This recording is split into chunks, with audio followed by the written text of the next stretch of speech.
Paula Kamen, who was Iris Chang? Yeah, Iris Chang was most known for her 1997 bestseller.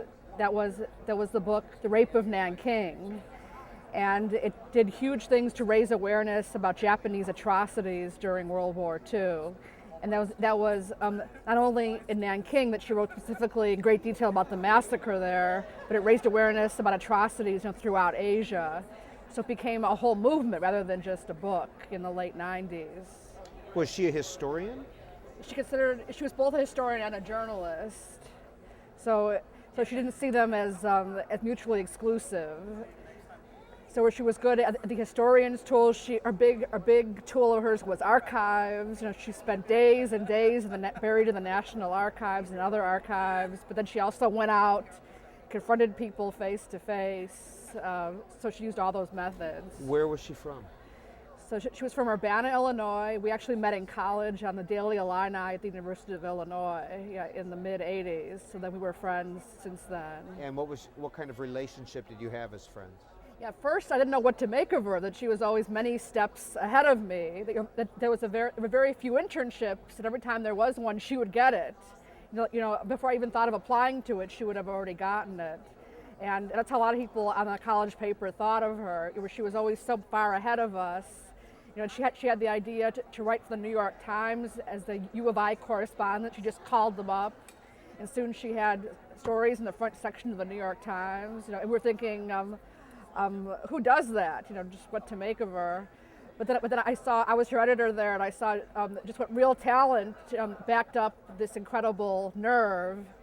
And I decided to try to emulate her instead of seeing her as a rival. And through the years, both of us wrote books, and we were both sounding boards. And she became a huge role model of what it meant to be a successful author. What happened to her?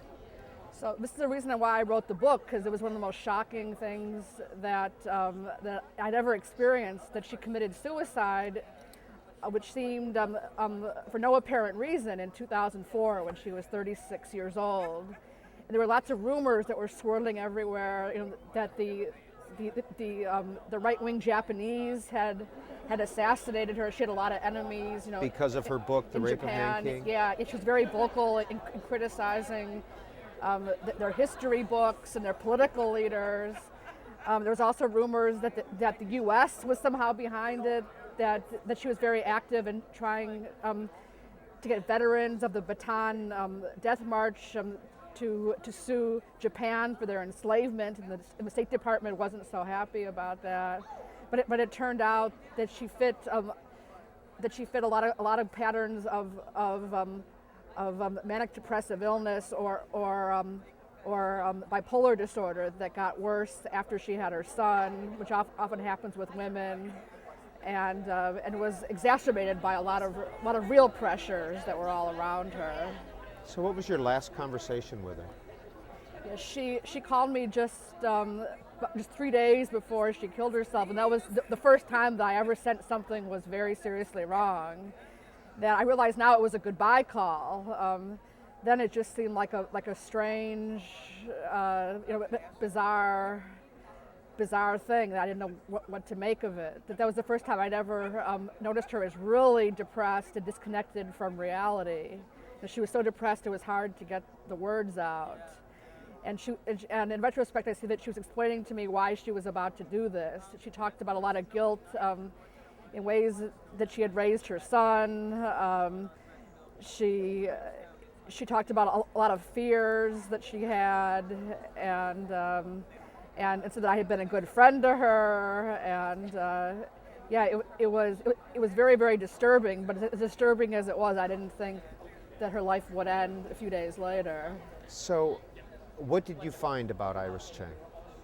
Yeah, that she was very, very complex. That there was a lot behind this veneer of perfection. That all of us basically saw her as having the absolute perfect life and being the perfect person. To an extent that we didn't want to even share our problems with her, thinking that she would understand having problems, what that was like. That she was incredibly driven, and that's what helped her to uncover, all these really tough parts of history and atrocities in Japan. But then I think with the mental illness, she didn't know when to stop, and she didn't know about any kind of limits that she had. So she was an inspiration in her drive, not seeing limits, but then ultimately it was a weakness. And not getting treated for the mental illness. She refused to accept that she had it. Is there a stigmatism with mental illness and Asian Americans? Yeah. Just in every culture, there's a huge stigma, but then in Asian culture, it's really, really extreme. That Asians are much less likely to get treated, with therapy or medication. And when they do go for treatment, it's usually at the 11th hour, when they're already at the psychotic stage, when it's really hard to reverse what's happened. So that's what happened with Iris, that she didn't get treatment, or she didn't see a psychiatrist until 2 weeks before her death, and that was just because her family forced her, and then she wasn't compliant with him, what he was telling her to do. What changes have you made in your life because of Iris Chang's suicide? Oh, okay, that's, no one's ever asked me that before.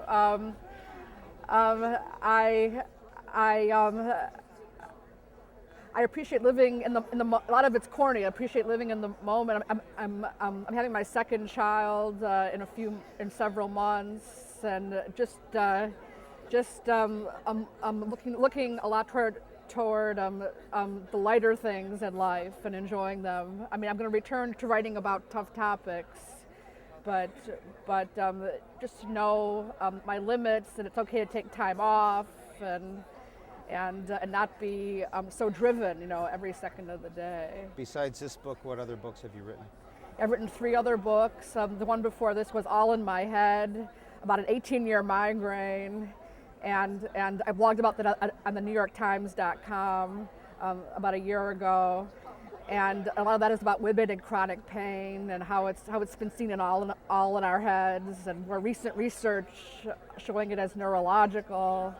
And then I wrote 2 feminist books. One when I was 24 called Feminist Fatale. That was known as like the first post-boomer feminist book. And then one that was related to that called Her Way, about young women's sexual attitudes, about how having more status and education in society has affected their personal lives. Well, we've been talking with author Paula Kamen about her book, Finding Iris Chang.